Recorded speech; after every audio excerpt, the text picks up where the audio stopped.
Well, we've made a lot of progress over the past 7 years on our economy. Unemployment is down, deficits are down, gas prices are down, job creation, wages, the rate of Americans with health coverage are all up.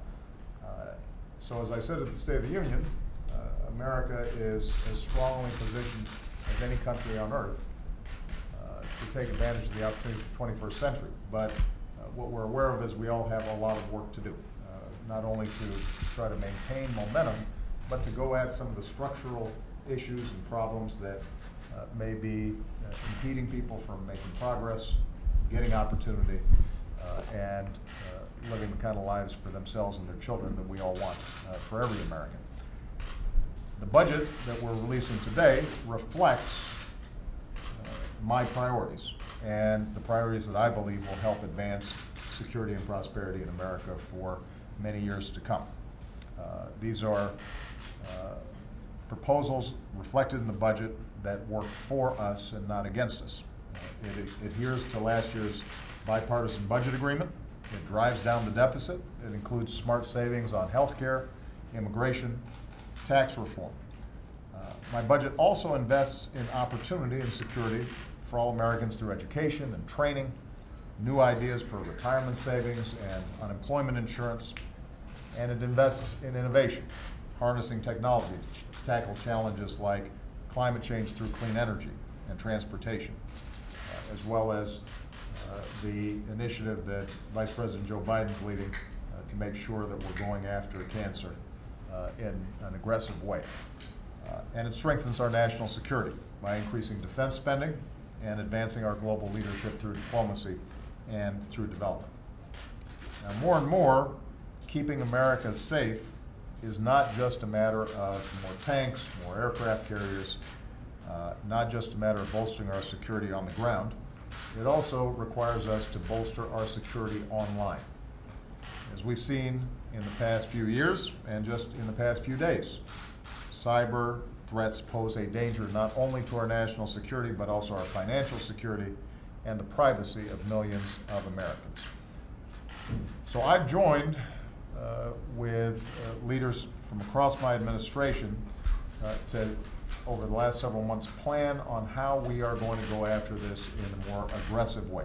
And today we're rolling out a new Cybersecurity National Action Plan, or CNAP, to address short-term and long-term challenges when it comes to cybersecurity. My budget includes more than $19 billion for cybersecurity, which is up by more than 1/3.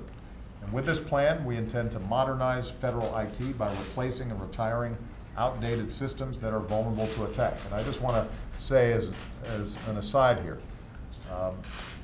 one of the biggest gaps between the public sector and the private sector is in our IT space, and it makes everybody's information vulnerable. Our Social Security system still runs on a COBOL platform that dates back to the 60s. Our IRS systems are archaic, as with a whole host of other agencies that are consistently collecting data on every American. If we're going to really secure those in a serious way, then we need to upgrade them. And that is something that we should all be able to agree on. This is not an ideological issue. It doesn't matter whether there's a Democratic president or a Republican president. If you've got broken, old systems, computers, mainframes, software that doesn't work anymore, then you can keep on putting a bunch of patch on it, but it's not going to make it safe. We have 400 people in the Social Security Administration whose sole job is to continually deal with this ancient software because it's consistently breaking down or insecure. We have software in the federal government now where the software operator does not exist anymore. And yet we're expected to provide the kinds of service, security, and privacy to Americans based on these leaky systems. So that's going to have to change. We're also going to reform the way the government manages and responds to cyber threats. We'll invest in cybersecurity education. We're going to build on the work that we've already done to recruit the best talent in America in IT and in cybersecurity, and we're also going to create the first ever Federal Chief Information Security Officer, who can oversee these activities across agencies and across the federal government, as well as make sure that the federal government is interacting more effectively with the private sector, which obviously contains a huge amount of vital critical infrastructure and has to be protected. We're going to work throughout this process to make sure that security also means privacy. So with the help of companies like Google, Facebook, Microsoft, and Visa, we're going to empower Americans to be able to help themselves and make sure that they are safe online with an extra layer of security, like a fingerprint or a code sent to your cell phone. And finally, I'm going to establish a new high-level commission on cybersecurity to help us gather the best ideas from outside of government to focus on long-term solutions. Some of these issues are ones that we can solve relatively quickly, but in an area where technology is constantly evolving, we've got to make sure that we're setting up a long-term plan, anticipating where IT is going, and anticipating where the cybersecurity threats are going to be.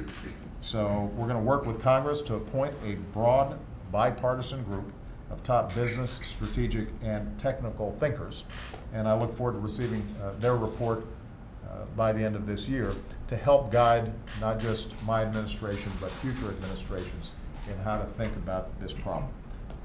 Government does not obviously have all the answers when it comes to this area. In fact, because of the explosion of the internet and its utilization by almost every person on the planet now, we're going to have to play some catch-up. But this CNAP, this action plan that we put forward, is a critical and vital start. It builds on the fine work that's been done and the hard lessons that have been learned by many agencies over the course of the last several years. Some of the best practices that we've been able to establish. It builds on the U.S. digital team of top Silicon Valley engineers that we've been able to recruit to work in various agencies where they've got some problems that have cropped up. But if we are able to execute this in an effective way, and if Congress provides us the budgetary support to make this happen, and they should. I spoke to the Speaker directly about this and indicated the degree to which this is an important bipartisan effort that we should all be concerned about.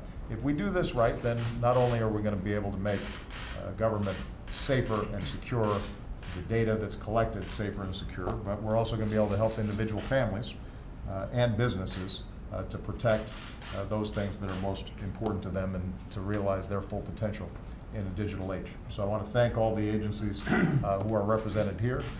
The last point I'll make is that I'm going to be holding their feet to the fire to make sure that they execute on this in a timely fashion. All right? Thank you, everybody.